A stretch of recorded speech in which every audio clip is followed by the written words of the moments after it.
plus nous réalisions ce qui nous attendait. C'est là que nous nous sommes mis à trembler, à mesure que nous nous rapprochions de la ligne de front.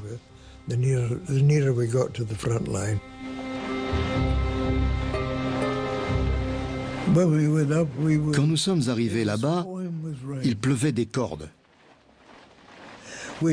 On était à pied, avec tout notre équipement sur le dos, tout ce qu'on pouvait porter, notre arme. On avait tout sur nous. Et soudain, on voit le ciel s'illuminer dans une succession de flashs. Et puis, on entend le bruit des canons. On sait qu'on se rapproche.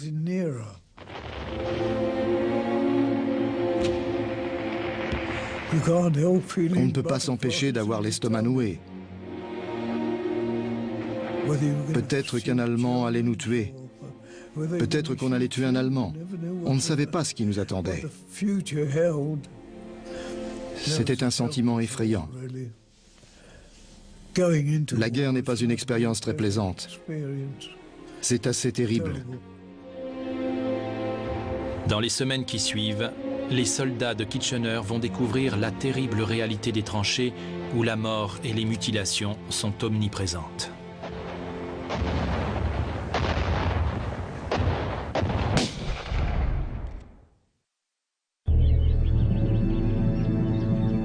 En mai 1915, les premières divisions de l'armée de Kitchener rejoignent enfin le front de l'Ouest. Beaucoup attendent ce moment depuis des mois, impatients de servir la couronne. Mais en avançant vers les tranchées, George Laos et ses compagnons découvrent pour la première fois les véritables horreurs de la guerre. En arrivant, la première chose que nous avons vue, ce sont des chevaux morts. Nous étions obligés de les enjamber. Des chevaux morts, touchés par une balle ou par des éclats d'obus. Nous avons compris à quoi nous avions affaire.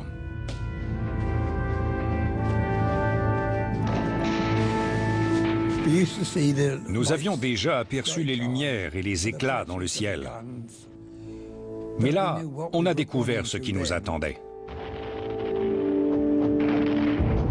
Il subsiste pourtant une téméraire naïveté chez ceux que la perspective du combat enthousiasme.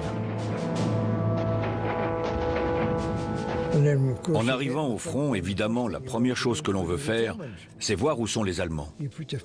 On montait sur la marche de tir qui faisait 40 à 60 cm et on nous disait « Assis-toi, espèce d'idiot, tu vas te faire descendre !»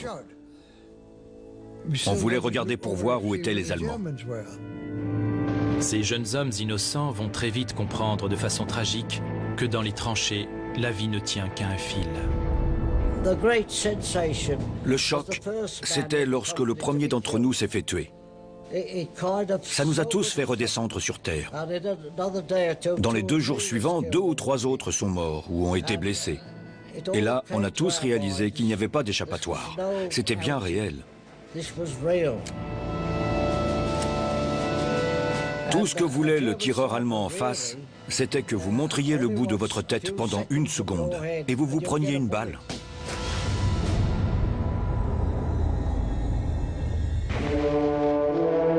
Plus dévastateurs encore que les balles des tireurs d'élite sont les tirs d'artillerie.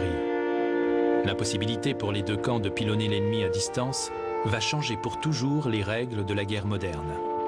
Plus de soldats seront tués ou blessés par des éclats d'obus que par n'importe quelle autre arme. Une réalité funeste que les nouvelles recrues doivent apprendre à endurer. Ils nous envoient leurs obus, on leur envoie les nôtres. On vit dans ce fracas toute la journée, tous les jours, pendant des semaines.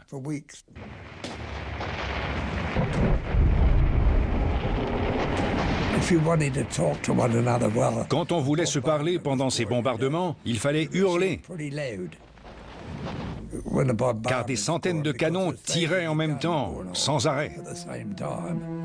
C'était incessant.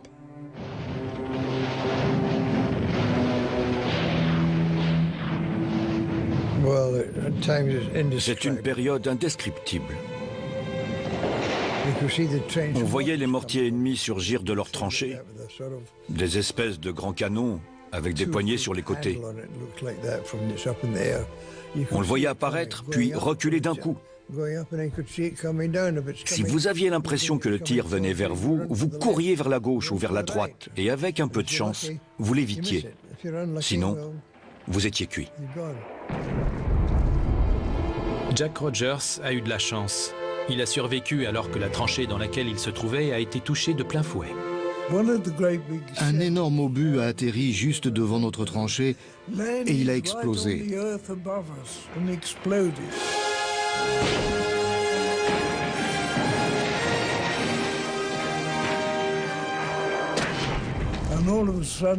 Et soudain, la paroi de la tranchée s'est effondrée sur nous.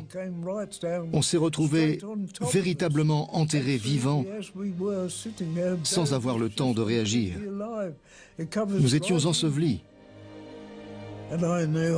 J'avais du mal à respirer. Je ne pouvais plus bouger, pas même une main ou un pied.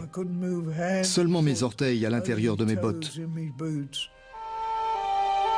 Jack sera finalement sauvé par ses compagnons. C'est un miraculé.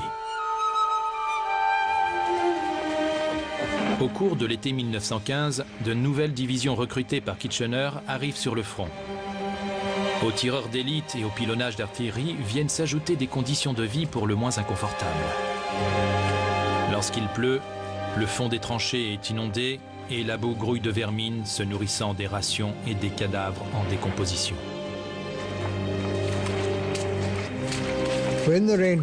La pluie qui tombait restait au fond des tranchées et on marchait dans la boue.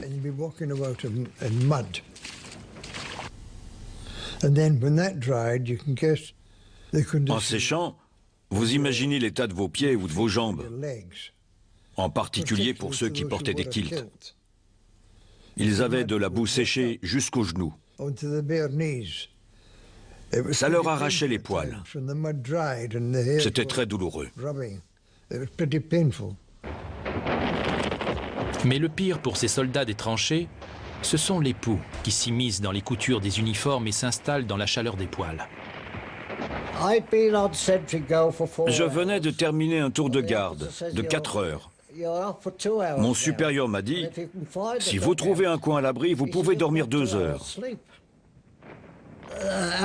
J'en ai profité, et en me réveillant, j'ai senti que ça me démangeait un peu partout.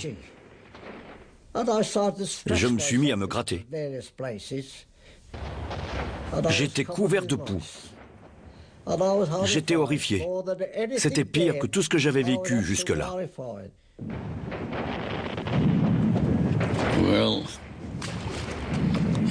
Dans les tranchées, on était tous dans un sale état. Quand j'étais de garde la nuit, j'utilisais de l'huile de paraffine qu'on trouvait dans les lampes à huile et je m'en enduisais le corps.